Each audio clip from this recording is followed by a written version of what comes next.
Sadly, the former England manager Sven-Goran Eriksson has died at the age of 76. Yes, it was revealed that he had pancreatic cancer at the start of the year.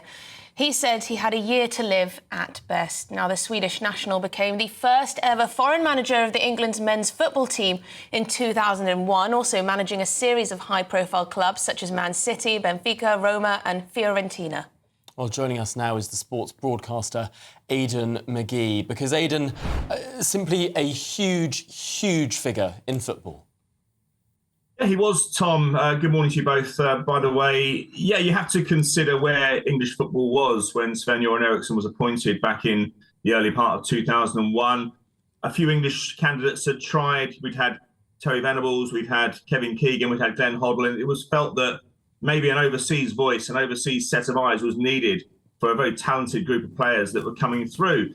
And you have to say that in the early part of 2001, he started extremely well. Within a few months, he'd notched that magnificent victory in Munich against Germany, which all but qualified England for the World Cup the following year.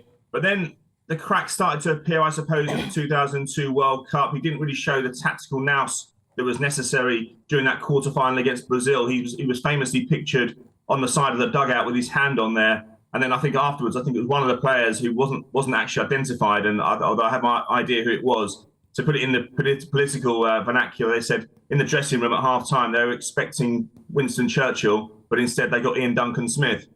And then after that, though, they went to the Euro 2024, again, some notable victories, but he kind of, on the pitch, he suffered the same kind of, or he befell the same unfortunate situation that other managers before and since have come across, and that's that they were beaten on penalties. But there were more highlights than I think there were lowlights. I think there were the scandals as well. You have to consider. You have to remember that there were indiscretions off the pitch, namely with Faria Alam, who works at the FA, and Ulrika Johnson back in 2002, which I don't really think affected England's preparations for the 2002 World Cup. But nonetheless, he was seen to be quite an avuncular figure, quite a bit of a, I don't know, what's the best way to... I interviewed somebody once who played for him when he played for Mexico. He was only a young player. And I said to him, I see Sven-Göran Eriksson's taken over as the Mexico coach. And he looked at me and said, Casanova. That guy was a fellow called Santos who played for Tottenham Hotspur. But as I say, he brought through some memorable players. One might, if you put a critical eye over his reign, you might say, well, look, he had the famous golden generation akin to what we've got today. David Beckham, Steven Gerrard, Wayne Rooney, Ashley Cole, John Terry, Rio Ferdinand, etc. And he couldn't quite lift England over the line, but nonetheless celebrated in this country, and he'll be fondly remembered. There's no question about that. Yeah, an absolute icon of the sport. I mean, how many songs and chants were sung, especially for him when he was managing our national team in England. But we knew that he was unwell, a short battle with pancreatic cancer, and he told the world, didn't he, that he thought he only had a year at best. Yeah, he turned out to be exactly right. I mean, I recorded an obituary for GBNews back in January. So yeah, I mean, he said inside a year, he got it exactly right. But the dignity he showed in recording interviews and inviting all his players over to see him in Sweden. He lived just on an island there on a massive ranch, and his family were around him, as we know. We knew from the weekend that he was struggling and he was very unwell. But it was interesting that just prior to the Euros, it was a TV company went over there and recorded some of his players going back to. I think David Beckham went to see him, and a lot of his other England players as well, and they held him in high regard. There's no question about that. I mean, you have to say that some of those players, particularly Michael Owen, David Beckham, they had their England careers really launched under Sven-Göran Eriksson. It was under him that they really hit their straps. And of course, bursting onto the stage as England manager, it was the early successes that perhaps painted his time as manager. That 5-1 win against Germany you mentioned early on, a pretty incredible World Cup qualifier match back in 2001.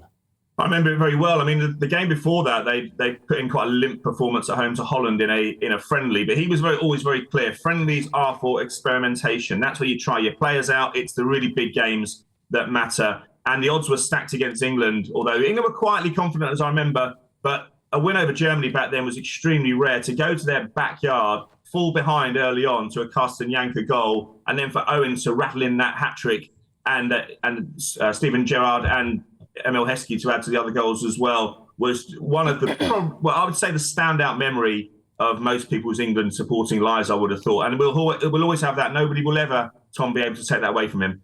Well, joining us now is sports broadcaster Ben Jacobs. Ben, thank you very much indeed. Tell us a little bit about his life and some of the highlights on this sad day.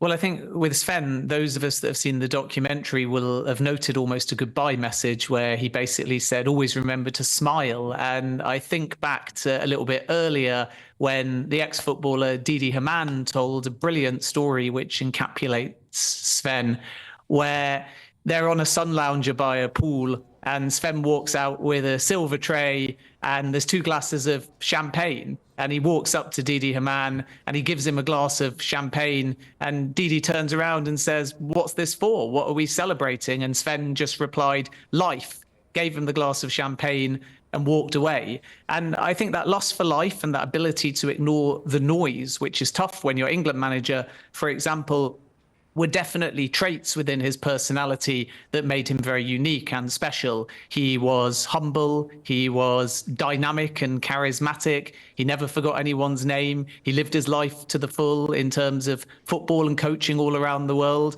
and also off the field as well. And the beauty was that very late on, after he said in January that he unfortunately had pancreatic cancer and less than a year to live, he got to manage at his beloved Anfield as a lifelong Liverpool supporter in a charity game. And that was very special as well. We'll remember him as England manager and Manchester City boss. We'll remember that iconic moment when England qualified for the 2002 World Cup with that late David Beckham free kick against Greece. And more globally, because of how many places he managed in, the glory that he managed and the trophies that he won will never be forgotten. Let's not forget there was the UEFA Cup at Gothenburg, there were 3 league titles at Benfica, there was a Coppa Italia at Roma, there was a Serie A with Lazio. So success on and off the field, a humble and passionate guy, and somebody that always tried to live life with the full and smile at the same time. And of course, in some ways, his life encapsulates in a funny sort of way England's footballing history to some extent. These highs, but also these lows. Funny for the first foreign manager of England to encapsulate so much of that.